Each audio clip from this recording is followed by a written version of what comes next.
Good morning students. मैं आपका मेरे Hindi channel YouTube channel Hindi with Manju ma'am में आप सबका स्वागत करती हूँ। आज मैं आपको क्षितिज भाग 1 क्लास 9th का चैप्टर फर्स्ट 2 बैलों की कथा पढ़ाऊंगी, जिसके रचयिता है प्रेमचंद जी। पहले हम प्रेमचंद जी के बारे में पढ़ते हैं। प्रेमचंद जी का जन्म 1880 में बनारस के लम्ही गांव में हुआ था। उनका मूल नाम धनपत राय था। प्रेमचंद का बचपन अभाव में बीता और शिक्षा बीए तक ही हो पाई। उन्होंने शिक्षा विभाग में नौकरी की, परंतु असहयोग आंदोलन में सक्रिय भाग लेने के लिए सरकारी नौकरी से त्यागपत्र दे दिया और लेखन कार्य के प्रति पूरी तरह से समर्पित हो गए। सन 1936 में इस महान कथाकार का देहांत हो गया। प्रेमचंद की कहानियां मानसरोवर के 8 भागों में संकलित हैं। सेवा सदन, प्रेमाश्रम, रंगभूमि, कायाकल्प, निर्मला, गबन, कर्मभूमि, गोदान उनके प्रमुख उपन्यास हैं। तो आपसे उपन्यास पूछे जा सकते हैं कि कोई 2 उपन्यास बताइए। उन्होंने हंस, जागरण, माधुरी आदि पत्रिकाओं का संपादन भी किया। कथा साहित्य के अतिरिक्त प्रेमचंद ने निबंध एवं अन्य प्रकार का गद्य लेखन भी प्रचुर मात्रा में किया। प्रेमचंद साहित्य को सामाजिक परिवर्तन का सशक्त माध्यम मानते थे, यानी साहित्य के माध्यम से समाज में परिवर्तन लाना चाहते थे। उन्होंने जिस गांव और शहर के परिवेश को देखा और जिया, उसकी अभिव्यक्ति उनके कथा साहित्य में मिलती है। यानी जैसा उन्होंने देखा, जैसा उन्होंने जिया, वो अपने साहित्य में उन्होंने रच डाला। किसानों और मजदूरों की दयनीय स्थिति, दलितों का शोषण, समाज में स्त्री की दुर्दशा और स्वाधीनता आंदोलन आदि उनकी रचनाओं के मूल विषय रहे हैं। उन्होंने मजदूरों की दयनीय स्थिति का वर्णन किया है। दलितों का शोषण, यानी हमारे समाज में कैसे दलितों का शोषण किया जाता है और समाज में स्त्री की जो दुर्दशा थी उसका अपनी रचनाओं में बखूबी वर्णन किया है। प्रेमचंद के कथा साहित्य का संसार बहुत व्यापक यानी फैला हुआ है। उसमें मनुष्य ही नहीं, पशु पक्षियों को भी अद्भुत आत्मीयता मिली है। बड़ी से बड़ी बात को सरल भाषा में सीधे और संक्षेप में कहना प्रेमचंद के लेखन की प्रमुख विशेषता है। तो उनके लेखन की प्रमुख विशेषता आई है सरल भाषा में कहना किसी बात को और बिल्कुल संक्षेप में कहना। सरल, सजीव एवं मुहावरेदार है। तो भाषा कैसी है? सरल है, सजीव है और मुहावरेदार, यानी मुहावरों का प्रयोग किया है। पात्र ऐसे हैं जैसे कि वो सजीव हो उठते हैं, तथा उन्होंने लोक प्रचलित शब्दों का प्रयोग कुशलता पूर्वक किया है। लोक प्रचलित जो कि आम बोलचाल की भाषा के शब्द होते हैं, गांव में बोली जाने वाली भाषा के शब्द। अब 2 बैलों की कथा कहानी के माध्यम से प्रेमचंद जी क्या कहना चाहते हैं? 2 बैलों की कथा के माध्यम से प्रेमचंद ने कृषक समाज और पशुओं के भावात्मक संबंध का वर्णन किया है। इस कहानी में उन्होंने यह भी बताया है कि स्वतंत्रता सहज में नहीं मिलती, उसके लिए बार बार संघर्ष करना पड़ता है। जैसे कि आजादी को प्राप्त करने के लिए हमारे अनेक वीरों ने बड़ा संघर्ष किया था, उसी प्रकार ये बताया गया है कि स्वतंत्रता पूर्वक जीवन जीने के लिए मनुष्य को संघर्ष करना पड़ता है।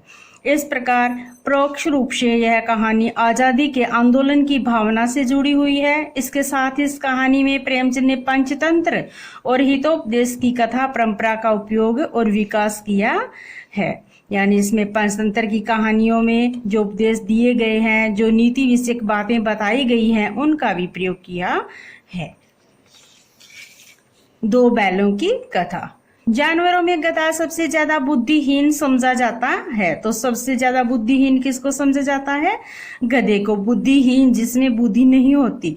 हम जब किसी आदमी को परले दर्जे का बेवकूफ कहना चाहते हैं तो उसे गधा कहते हैं। आपने देखा होगा कि जो भी बेवकूफी वाली बातें करता है समाज में उसको गधा कहा जाता है। गधा सचमुच बेवकूफ है या उसके सीधेपन, उसकी निरापद सहिष्णुता ने उसे यह पदवी दे दी है, इसका निश्चय नहीं किया जा सकता। तो लेखक कहते हैं कि या तो वो सचमुच ही बेवकूफ है या फिर उसका जो सीधा साधापन है उसके कारण उसको बेवकूफ कहा जाता है और ये पदवी दे दी गई है। इसका निश्चय नहीं किया जा सकता। गाय सिंह मारती है, ब्याई हुई गाय तो अनायास सी सिंघनी का रूप धारण कर लेती है। कुत्ता भी बहुत गरीब जानवर है। तो गरीब जानवर किसको बताया गया है? कुत्ते को बताया गया है। और ब्याई हुई गाय किसका रूप धारण कर लेती है? सिंघनी का रूप धारण कर लेती है, सिंहनी यानी शेरनी। लेकिन कभी कभी उसे भी क्रोध आ जाता है, किंतु गधे को भी कभी क्रोध नहीं सुना न देखा। जितना चाहो गरीब को मारो, जैसा चाहे जैसी खराब सड़ी हुई घास सामने डाल दो, उसके चेहरे पर कभी असंतोष की छाया भी न दिखाई देगी। यानी जो कुछ भी उसको खाने के लिए दे दिया जाए उसे कभी असंतुष्टि नहीं होती, जो भी दे दिया जाए वो खा लेता है। बैसाख में चाहे एक आध बार कुलेल कर लेता हो, पर हमने तो उसे कभी खुश होते नहीं देखा। बैसाख के महीने में वो कुलेल कर लेता है। कौन से महीने में? बैसाख के महीने में। उसके चेहरे पर एक विशाल स्थायी रूप से छाया रहता है। सुख दुख हानि लाभ किसी भी दशा में उसे बदलते नहीं देखा गया। ऋषियों मुनियों के जितने भी गुण होते हैं वे सभी उसमें पराकाष्ठा को पहुंच गए हैं। जो ऋषि मुनियों में गुण होते हैं, यानी उनमें जो भी सद्गुण है वो सारे उस गधे में पाए गए हैं, ऐसा बताया गया है। पर आदमी उसे बेवकूफ कहता है, सद्गुणों का इतना अनादर नहीं कहीं नहीं देखा। लेकिन फिर भी इतने सद्गुण होने के बावजूद भी व्यक्ति उस गधे को बेवकूफ समझता है। तो ये सद्गुणों का अनादर बताया गया। कदाचित सीधापन संसार के लिए उपयुक्त नहीं है। देखिए नए भारतवासियों की अफ्रीका में क्या दुर्दशा हो रही है। क्यों अमेरिका में उन्हें घुसने नहीं दिया जाता? बेचारे शराब नहीं पीते, 4 पैसे कुसमे के लिए बचा कर रखते हैं, जी तोड़कर काम करते हैं, किसी से लड़ाई झगड़ा नहीं करते, 4 बातें सुनकर गम खा जाते हैं, फिर भी बदनाम है कहा जाता है। वे जीवन के आदर्श को नीचा करते हैं। अगर वे भी ईंट का जवाब पत्थर से देना सीख जाते तो शायद ऐसा उनके साथ नहीं होता और वे सभ्य कहलाने लगते। जापान की मिसाल सामने है। एक ही विजय ने उसे संसार के सभ्य जातियों में गण्य बना दिया। लेकिन गधे का छोटा भाई और भी है जो उससे कम ही गधा है, और वह है बेल। तो गधे का भाई किसे कहा गया? बैल को कहा गया। जिस अर्थ में हम गधे का प्रयोग करते हैं कुछ उसी से मिलते जुलते अर्थ में बछिया के ताऊ का भी प्रयोग करते हैं। बैल को कहा गया बछिया का ताऊ। कुछ लोग बैल को शायद बेवकूफों में सर्वश्रेष्ठ कहेंगे, मगर हमारा विचार ऐसा नहीं है। बैल कभी कभी मारता भी है, कभी कभी अड़ियल बैल भी हम देखने में आता है और भी कई रीतियों से अपना असंतोष प्रकट कर देता है। अतः उसका स्थान गधे से नीचा है। यानी गधा कभी असंतोष प्रकट नहीं करता, लेकिन बैल अड़ियल भी हो जाता है और मारने भी लगता है। यानी वो विरोध करता है, स्वतंत्रता के लिए संघर्ष करता है, स्वतंत्रता चाहता है, तो उसका स्थान गधे से नीचे वाला बताया गया है। जूरी काची के दोनों बैलों के नाम थे हीरा और मोती। दोनों बैलों के क्या नाम थे? हीरा और मोती। किसके बैल थे? जूरी काची के। दोनों पछाई जाति के थे, देखने में सुंदर, काम में चौकस, ढील में ऊंचे। बहुत दिनों साथ रहते रहते दोनों में भाईचारा हो गया।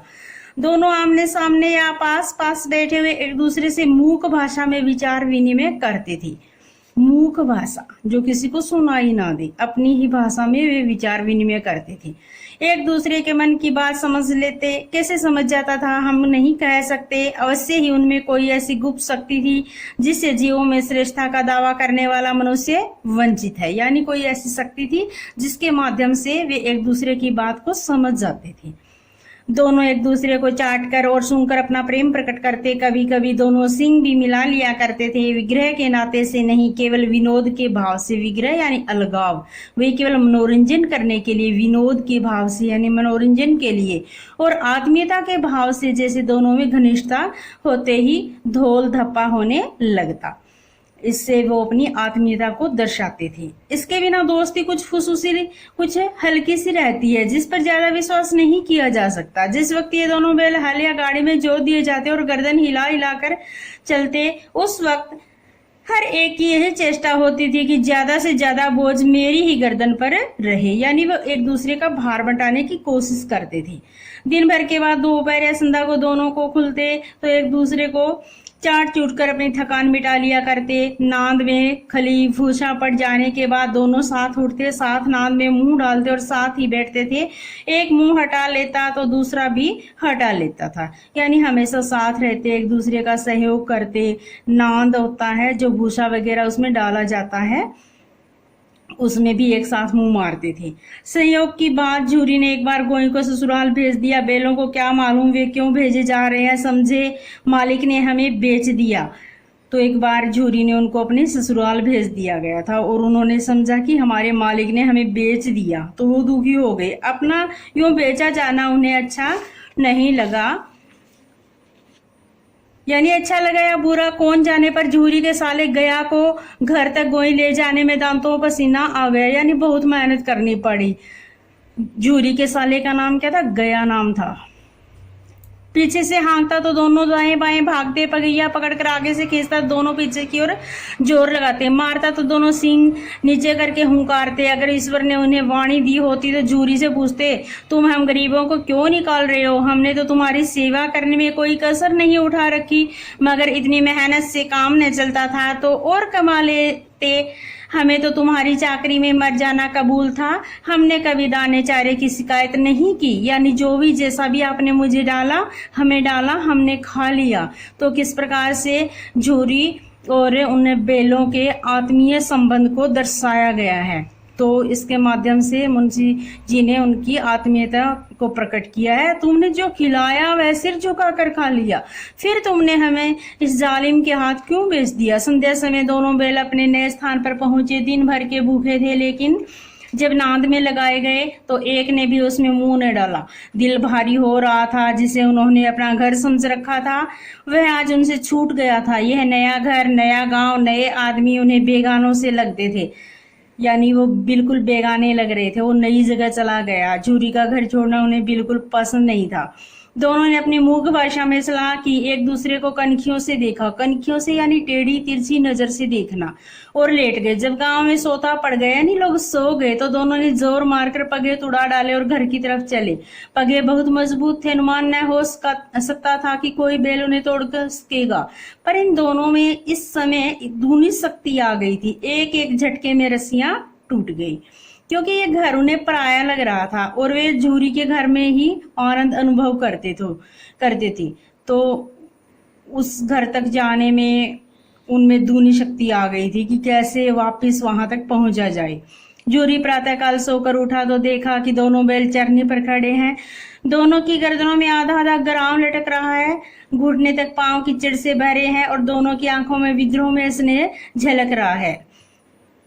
झूरी सुबह उठता है तो उसे बड़ा आश्चर्य होता है कि दोनों बैल हैं वो अपनी चरनी पर खड़े हुए हैं, जहां पर उनको चारा डाला जाता था वहीं खड़े हुए हैं, और उनकी जो गले हैं, गर्दन है, उसमें ग्राम लटक रहा था, यानी रस्सियां लटक रही थी जो गले में उनके डाली जाती थी। झूरी बैलों को देखकर स्नेह से गदगद हो गया, दौड़कर उन्हें गले लगा लिया। प्रेमालिंगन और चुंबन का वह दृश्य बड़ा ही मनोहर था। घर और गांव के लड़के जमा हो गए और तालियां बजा बजा कर उनका स्वागत करने लगे। गांव के इतिहास में यह घटना अभूतपूर्व न होने पर भी महत्वपूर्ण थी। बाल सभा ने निश्चय किया, दोनों पशुवीरों को अभिनंदन पत्र देना चाहिए। कोई अपने घर से रोटियां लाया, कोई गुड़, कोई चोकर, कोई भूसी, यानी सभी बच्चों ने उनका स्वागत किया, दोनों बैलों का, कि झूरी और उन बैलों का कितना प्रेम था। एक बालक ने कहा, ऐसे बैल किसी के पास न होंगे। दूसरे ने समर्थन किया, इतनी दूरी से दोनों अकेले चले आए। तीसरा बोला, बैल नहीं है, वे उस जन्म के आदमी हैं। इसका प्रतिवाद करने का किसी को साहस नहीं हुआ। प्रतिवाद यानी विरोध करने का। झूरी की स्त्री ने बैलों को द्वार पर देखा तो जल उठी, बोली, कैसे नमक हराम बैल हैं कि एक दिन वहां काम न किया भाग खड़े हुए, क्योंकि वो उसके मायके में उसका भाई उसको लेके गया था और वो वहां से भाग खड़े हुए थे, तो वो इसको सहन नहीं कर सकी और वो जल उठी और उनको नमक हराम बताया। यानी कोई भी स्त्री अपने मायके की बुराई सहन नहीं कर सकती है। झूरी अपने बैलों पर आक्षेप ने सुनस्का, नमक हराम क्यों है? चारा दाना न दिया होगा तो क्या करते? स्त्री ने रोब के साथ कहा, बस तुम ही तो बैलों को खिलाना जानते हो, और तो सभी पानी पिला पिला कर रखते हैं। तो अपने मायके की बुराई सहन नहीं कर सकी और उसने झूरी को कैसे डांट दिया। झूरी ने चिढ़ाया, चारा मिलता तो क्यों भागते? स्त्री चिड़ी, भागे इसलिए कि वे लोग तुम जैसे बुद्धुओं की तरह बैलों को सहलाते नहीं, खिलाते हैं तो रगड़ कर जोतते भी हैं। यानी तुम्हारी तरह केवल प्रेमालिंगन नहीं करते, वे खेत में काम भी लेते हैं बैलों से। ये दोनों ठहरे काम चोर, भाग निकले। अब देखो कहाँ से खली और चोकर मिलता है। सूखे भूसे के सिवाय कुछ न दूंगी, खाएं चाहे मरे, यानी इनको केवल सूखा भूसा दूंगी, इसके सिवाय इनको कुछ नहीं मिलेगा। तो किस प्रकार से उसने विरोध किया। वही हुआ, मजूर को कड़ी ताकीद कर दी गई कि बैलों को खाली सूखा भूसा दिया जाए, यानी जो बैलों की चराई गुड़ाई वगैरह करता था उनको केवल खाली सूखा भूसा देने के लिए कहा गया। बैलों ने नाद में मुंह डाला तो फीका फीका, न कोई चिकनाहट न कोई रस, न खाए। आशा भरी आंखों से द्वार की ओर ताकने लगे। झूरी ने मजूर से कहा, थोड़ी सी खली क्यों नहीं डाल देता बे? मालकिन मुझे मार ही डालेगी, चुरा कर डाल आ। न दादा, पीछे से तुम भी उन्हीं की सी कहोगे, यानी मालकिन अगर मैं इनको कुछ खल वगैरह डाल दूंगा तो जो मालकिन है वो मुझे मार डालेगी और तुम भी उनकी ही साइड लोगे। तो किस प्रकार से वो मालकिन उसको कहती है कि मैं आपको ये खली वगैरह नहीं डालने दूंगी, वो कैसे इसका विरोध करती है।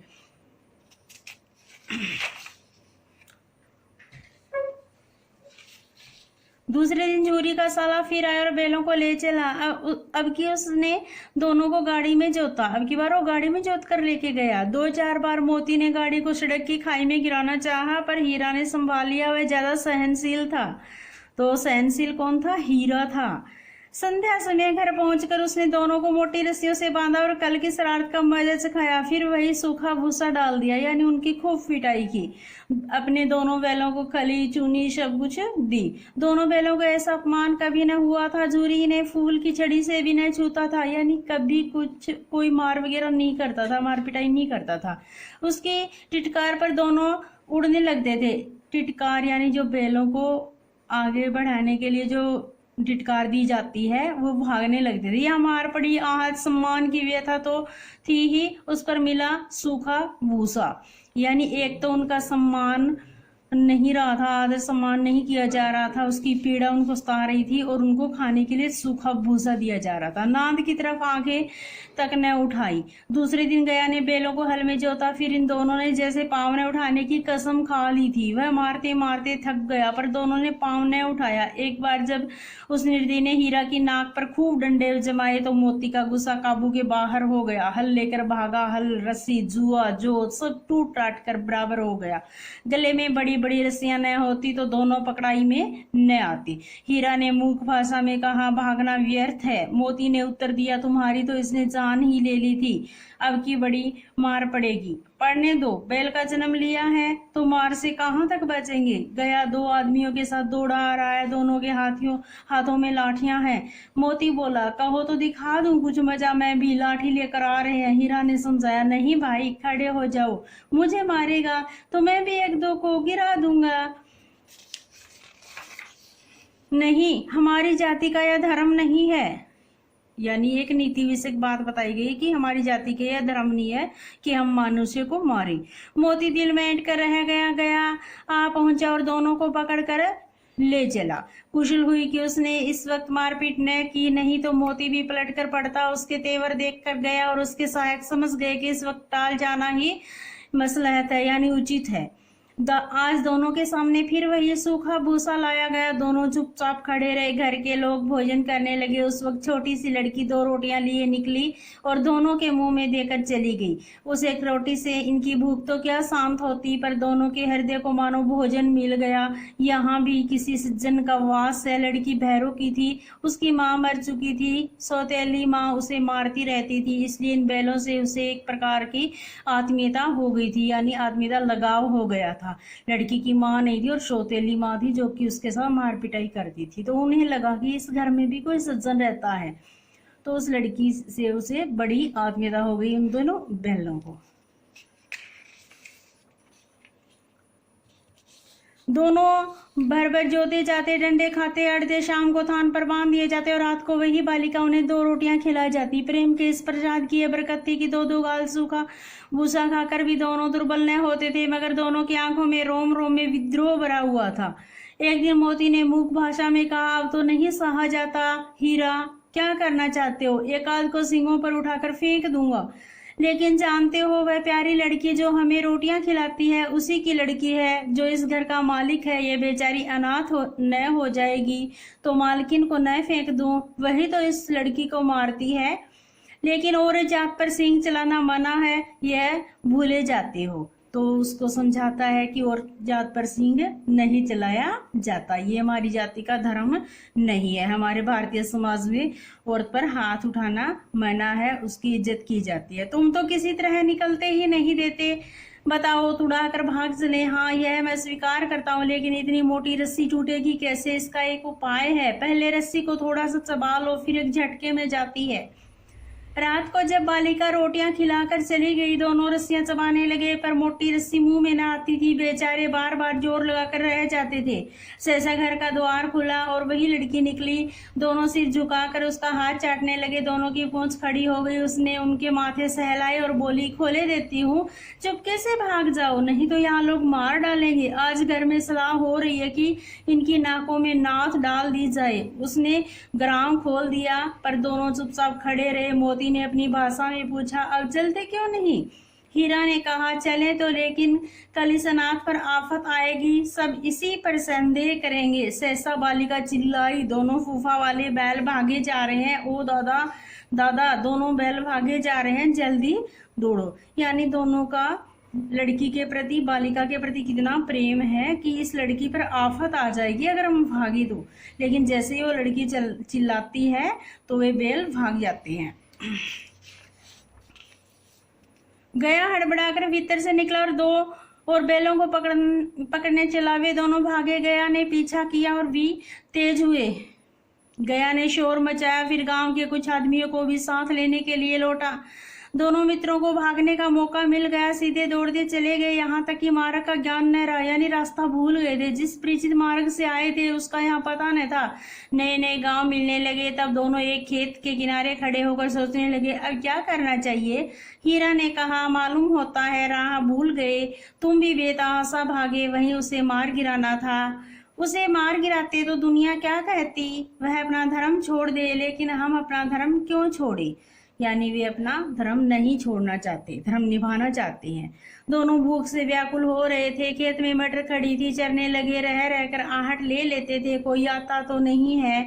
जब पेट भर गया, दोनों ने आजादी का अनुभव किया तो मस्त होकर उछलने कूदने लगे। पहले दोनों ने डकार ली, फिर सींग मिलाए और एक दूसरे को ठेलने लगे। मोती ने हीरा को कई कदम पीछे हटा दिया, यहाँ तक कि वह खाई में गिर गया। तब उसे भी क्रोध आया, संभल कर उठा और फिर मोती से मिल गया। मोती ने देखा खेल में झगड़ा हुआ चाहता है तो किनारे हट गया, यानी खेल खेल में उनमें झगड़ा ना हो जाए। कैसे मस्ती की थी उन्होंने मटर के खेत में आकर। अरे यह क्या, कोई सांड डोंकता चला आ रहा है। यानी उन्होंने उस मटर के खेत में एक सांड को आते हुए देखा। हाँ सांड ही है, वह सामने आ पहुंचा। दोनों मित्र बगले झांक रहे हैं। सांड पूरा हाथी है, उसे भिड़ना जाना, जान से हाथ धोना है, लेकिन नए भिड़ने पर भी जान बसती नहीं नजर आती। इन्हीं की तरफ आ भी रहा है। कितनी भयंकर सूरत है। यानी एक बड़ी भयंकर सूरत वाला सांड उनकी ओर चला आ रहा था। मोती ने मुख भाषा में कहा, बुरे फंसे, जान बचेगी, कोई उपाय सोचो। और वे उपाय सोचने लगते हैं, प्लानिंग करते हैं कि किस प्रकार से इससे निपटा जाए। हीरा ने चिंतित स्वर में कहा, अपने घमंड में भूला हुआ है, आरजू विनती से न सुनेगा, भाग क्यों न चले। भागना कायरता है तो फिर यही मरो, बंदा तो 9-2-11 होता है। फिर मुहावरे का प्रयोग हुआ यहाँ पर, 9-2-11 होना, भाग जाना। और जो दौड़ आए तो फिर कोई उपाय सोचो जल्द। उपाय यही है कि उस पर दोनों जने एक साथ चोट करें। मैं आगे से रगेता हूँ, तुम पीछे से रगेदो, दोहरी मार पड़ेगी तो भाग खड़ा होगा। मेरी ओर झपटे, तुम बगल से उसके पेट में सींग घुसेड़ देना। जान जोखिम है पर दूसरा उपाय नहीं है। दोनों मित्र जान हथेलियों पर लेकर लपके। सांड को इस संगठित शत्रुओं से लड़ने का तजर्बा नहीं था, वह तो एक शत्रु से मल युद्ध करने का आदी था। जो ही हीरा पर झपटा, मोती ने पीछे से दौड़ाया। सांड उसकी तरफ मुड़ा तो हीरा ने रगेदा। सांड चाहता था कि एक एक करके दोनों को गिरा ले, पर दोनों भी उस्ताद थे, उसे वह अवसर न देते थे। एक बार सांड झल्लाकर हीरा का अंत कर देने के लिए चला कि मोती ने बगल से आकर पेट में सींग भोंक दिया। सांड क्रोध में आकर पीछे फिरा तो हीरा ने दूसरे पहलू में सींग चुभा दिया। आखिर बेचारा जख्मी होकर भागा और दोनों मित्रों ने दूर तक उसका पीछा किया, यहाँ तक कि सांड बेदम होकर गिर पड़ा। तब दोनों ने उसे छोड़ दिया। यानी किस प्रकार से दोनों ने प्लानिंग करके उस सांड का मुकाबला किया था। तो यहाँ पर एकता की बात को समझाया गया है, एकता का संदेश दिया गया है। दोनों मित्र विजय के नशे में झूमते चले जाते थे। मोती ने अपनी सांकेतिक भाषा में कहा, मेरा जी तो चाहता था कि बच्चा को मार ही डालूं। हीरा ने तिरस्कार किया, गिरे हुए बैरी पर सींग न चलाना चाहिए। फिर नीति विषयक बात यहाँ पर आई है कि जो बैरी यानी दुश्मन होता है, अगर गिर जाए तो उस पर सींग नहीं चलाना चाहिए।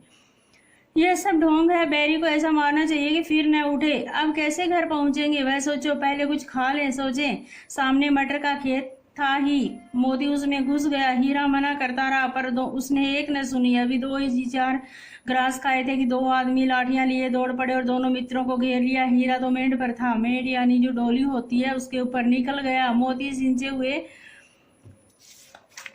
खेत में था, उसके खुर कीचड़ में धंसने लगे। न भाग्स का पकड़ लिया। हीरा ने देख संगी संकट में है तो लौट पड़ा, फंसेंगे तो दोनों फंसेंगे। रखवालों ने उसे भी पकड़ लिया। यानी किस प्रकार से हीरा ने मित्रता निभाई, दोनों एक साथ फंसे। मित्र को अकेला छोड़ना, मुसीबत में छोड़ के जाना उसको अच्छा नहीं लगा और उसका साथ देने के लिए उसने अपने आप को भी उनके हवाले कर दिया। प्रातःकाल दोनों मित्र कांजी हाउस में बंद कर दिए गए। कहाँ बंद किए गए? भी कांजी हाउस में बंद कर दिए गए, तो जहाँ पर पशुओं को रखा जाता है। दोनों मित्रों को जीवन में पहली बार ऐसा साबिका पड़ा कि सारा दिन बीत गया और खाने को एक दिन का भी न मिला। यानी ऐसा पहली बार ही हुआ था। समझ में ही न आता है कैसा स्वामी है, इससे तो गया फिर भी अच्छा था। यहाँ कई भैंसें थी, कई बकरियां, कई घोड़े, कई गधे, पर किसी के सामने चारा नहीं था। सब जमीन पर मुर्दों की तरह पड़े थे। कई तो इतने कमजोर हो गए कि खड़ा भी नहीं हो सकते थे। सारा दिन दोनों मित्र फाटक की और टकटकी लगाए ताकते रहे, पर कोई चारा लेकर आता न दिखाई दिया। तब दोनों ने दीवार की नमकीन मिट्टी चाटनी शुरू की, पर इससे क्या तृप्ति होती। रात को भी जो कुछ भोजन न मिला तो हीरा के दिल में विद्रोह की ज्वाला दहक उठी। मोती से बोला, अब तो नहीं रहा जाता। मोती ने सिर लटकाया और जवाब दिया, मुझे तो मालूम होता है प्राण निकल रहे हैं। इतनी जल्दी हिम्मत न हारो भाई, यहाँ से भागने का कोई उपाय निकालना चाहिए। तो किस प्रकार से वो प्लानिंग करते हैं वहां से भी भाग निकलने के लिए। आओ दीवार तोड़ डाले, मुझसे तो अब कुछ नहीं होगा। बस इसी बूते पर करते थे। सारी अकड़ निकल गई। बाड़े की दीवार कच्ची थी, हीरा मजबूत तो था ही। अपने नुकीले सिंह दीवार में गड़ा दिया और जोर मारा तो मिट्टी का एक चिप्पड़ निकल आया। फिर तो उसका भागना कायरता है उसका साहस बढ़ गया। उसने दौड़ दौड़ कर दीवार पर चोटें की और हर चोट में थोड़ी थोड़ी मिट्टी गिराने लगा। उसी समय कांजी हाउस का चौकीदार लालटेन लेकर जानवरों की हाजिरी लेने आ निकला। हीरा का उजड़पन देखकर उसे कई डंडे रसीद किए। तो हाजिरी ली जाती थी कांजी हाउस में और चौकीदार आता था, तो उसका हीरा का उजड़पन देखा तो उसे कई डंडे मारे और मोटी सी रस्सी से उसको बांध दिया। मोदी ने पड़े पड़े कहा, आखिर मार खाई क्या मिला, अपने बूते भर जोर तो मार लिया। ऐसा जोर मारना किस काम का कि और बंधन में पड़ गए। जोर तो मारता ही जाऊंगा, चाहे कितने ही बंधन पड़ते जाए। तो उनके हौसले को तो देखो जरा कि वो चाहे कितने भी बंधन में पड़ जाए, कितनी भी मुसीबत आए, लेकिन वो स्वतंत्र होना चाहते हैं। स्वतंत्रता के लिए संघर्ष करना पड़ते हैं, वो चाहिए, जान से हाथ धोना पड़ेगा, कुछ परवाह नहीं, यूं भी तो मरना ही है। सोचो दीवार खुद जाती तो कितनी जानें बच जाती। इतने भाई यहाँ बंद है, किसी की देह में जान नहीं है। 2-4 दिन और यही हाल रहा तो सब मारे जाएंगे। तो किस प्रकार से एक दूसरे की चिंता करते हैं। हाँ, यह बात तो है। अच्छा तो ला, फिर मैं भी जोर लगाता हूँ। दोनों मिलकर जोर लगाना शुरू कर देते हैं। मोती ने भी दीवार में उसी जगह सींग मारा, थोड़ी सी मिट्टी गिरी और फिर हिम्मत बढ़ी। फिर तो वह दीवार में सींग लगाकर इस तरह जोर करने लगा मानो किसी प्रतिद्वंदी से लड़ रहा है। आखिर कोई 2 घंटे की जोर आजमाई के बाद दीवार ऊपर से लगभग 1 हाथ गिर गई। उसने दूनी शक्ति से दूसरा धक्का मारा तो आधी दीवार गिर पड़ी। दीवार का गिरना था कि अधमरे से पड़े हुए सभी जानवर चेत उठे, यानी उनमें चेतना आ गई, जान आ गई। तीनों घोड़ियां सरपट भाग निकली, फिर बकरियां निकले, इसके बाद भैंसें भी खिसक गई, पर गधे अभी तक ज्यों के त्यों खड़े थे। हीरा ने पूछा, तुम दोनों क्यों नहीं भाग जाते? एक गधे ने कहा, जो कहीं फिर पकड़ लिए जाए तो क्या हर्ज है, अभी तो भागने का अवसर है, हमें तो डर लगता है, हम यहीं पर पड़े रहेंगे।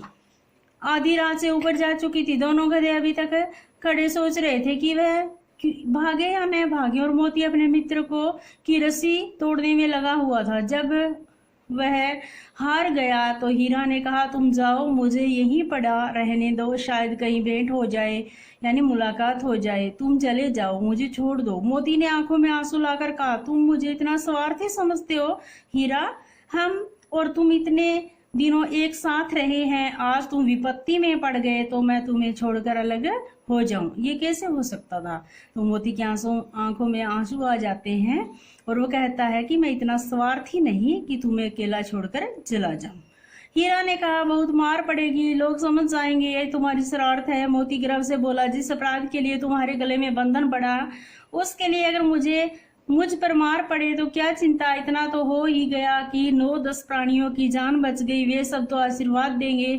यह कहते हुए मोती ने दोनों गधों को सींगों से मार मार कर बाड़े के बाहर निकाला और अपने बंधु के पास आकर सो रहा। भोर होते ही, भोर यानी सुबह, मुंशी और चौकीदार तथा अन्य कर्मचारियों में कैसी खलबली मची इसके लिखने की जरूरत नहीं, बस इतना ही काफी है कि मोती की खूब मरम्मत हुई और उसे भी मोटी रस्सी से बांध दिया गया। 1 सप्ताह तक दोनों मित्र वहां बंधे पड़े रहे, किसी ने चारे का एक तृण भी न डाला, तृण यानी तिनका। हाँ, एक बार पानी दिखा दिया जाता था, यही उनका आधार था। दोनों इतने दुर्बल हो गए, इतने कमजोर हो गए कि उठा तक न जाता था, ठठरिया निकल आई थी। एक दिन बाड़े के सामने डुग्गी बजने लगी और दोपहर होते होते वहां 50-60 आदमी जमा हो गए। तब दोनों मित्र निकाले गए और उनकी देखभाल होने लगी। लोग आकर उनकी सूरत देखते और मन फीका करके चले जाते। ऐसे मृतक बैलों का कौन खरीदार होता, यानी उनको नीलामी के लिए डुग्गी बजने लगी थी। सहसा एक दड़ियल आदमी जिसकी आंखें लाल थी और मुद्रा अत्यंत कठोर आया और दोनों मित्रों के कुल्लों में उंगली गोंद कर मुंशी जी से बातें करने लगा। उसका चेहरा देखकर अंतर्ज्ञान ज्ञान से दोनों मित्रों के दिल कांप उठे। अंतर्ज्ञान यानी आंतरिक ज्ञान कि वो कौन है, वह कौन है और उन्हें क्यों टटोल रहा है, इस विषय में उन्हें कोई संदेह न हुआ। दोनों ने एक दूसरे को भीत नेत्रों से देखा और उसे झुका लिया, डरे हुए आंखों से देखा। हीरा ने कहा गया के घर से नाक भागे, अब जान न बचेगी। मोती ने अश्रद्धा के भाव से उत्तर दिया, कहते हैं भगवान सबके ऊपर दया करते हैं, उन्हें हमारे ऊपर क्यों दया नहीं आती। भगवान के लिए हमारा मरना जीना दोनों बराबर है, चलो अच्छा ही है, कुछ दिन उसके पास तो रहेंगे। एक बार भगवान ने उस लड़की के रूप में हमें बचाया था, क्या अब न बचाएंगे, यानी उन्हें आशा है कि भगवान उनकी रक्षा अवश्य ही करेंगे। यह आदमी छुरी चलाएगा, देख लेना, यानी जो दड़ियल आदमी था वो उनके ऊपर छुरी चलाएगा। तो क्या चिंता है, मांस, खाल, सींग, हड्डी सब किसी न किसी काम आ जाएंगे। नीलाम हो जाने के बाद दोनों मित्र उस दड़ियल के साथ चले। दोनों की बोटी बोटी कांप रही थी, बेचारे पांव तक न उठा सकते थे, पर भैया के मारे गिरते पड़ते भागे जाते थे, क्योंकि वह जरा भी चाल धीमी हो जाने पर जोर से डंडा जमा देता था।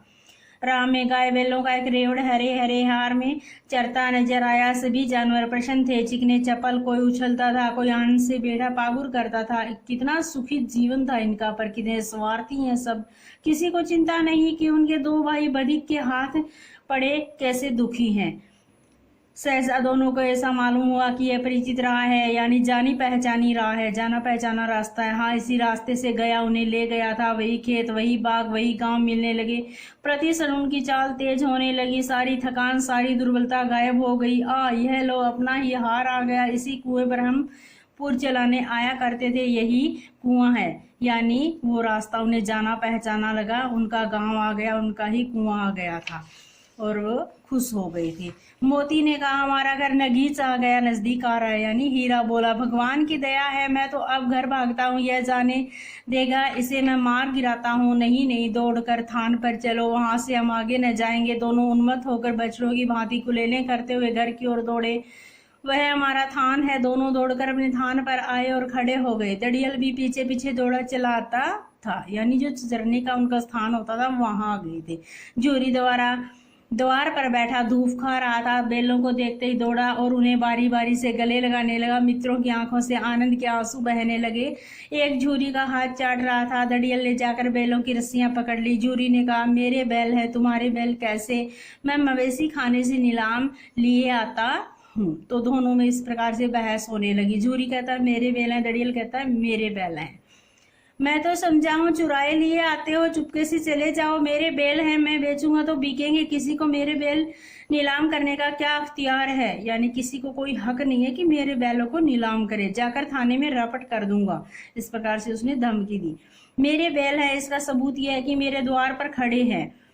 दड़ियल झल्लाकर बैलों को जबरदस्ती पकड़ ले जाने के लिए बढ़ा। उसी वक्त मोती ने सींग चलाया, दड़ियल पीछे हटा, मोती ने पीछा किया, दड़ियल भागा, मोती पीछे दौड़ा। गांव के बाहर निकल जाने पर वह रुका, पर खड़ा दड़ियल का रास्ता देख रहा था। दड़ियल दूर खड़ा धमकियां दे रहा था, गालियां निकाल रहा था, पत्थर फेंक रहा था, और मोती विजयी सूर की भांति उसका रास्ता रोके खड़ा था। गांव के लोग यह तमाशा देखते थे और हंसते थे। यानी किस प्रकार से उसने दड़ियल को गांव से बाहर निकाल दिया था।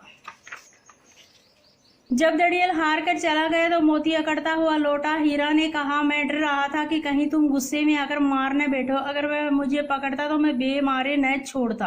अब ना आएगा, आएगा तो दूर ही से खबर लूंगा, देखूं कैसे ले जाता है। जो गोली मरवा दे मर जाऊंगा, पर उसके काम तो न आऊंगा। हमारी जान का कोई जान ही नहीं समझता, इसीलिए कि हम इतने सीधे हैं, यानी हम सीधे साधे हैं, इसलिए हमारी कोई कीमत नहीं समझता है। जरा देर में नांदों में खली, भूसा, चोकर और दाना भर दिया गया और दोनों मित्र खाने लगे। जूरी खड़ा दोनों को सहला रहा था और 20 लड़के तमाशा देख रहे थे। सारे गांव में उत्साह सा मालूम होता था। उसी समय मालकिन ने आकर दोनों के माथे चूम लिए। तो किस प्रकार से बैलों के और मानव के प्रेम को इसमें दर्शाया गया, उनके आत्मीय संबंध को प्रेमचंद ने बड़े ही मार्मिक भाव से दर्शाया है। तो इसी के साथ हमारी ये कहानी खत्म होती है। आगे हम अगली वीडियो में इसके प्रश्न उत्तर करेंगे। थैंक्स।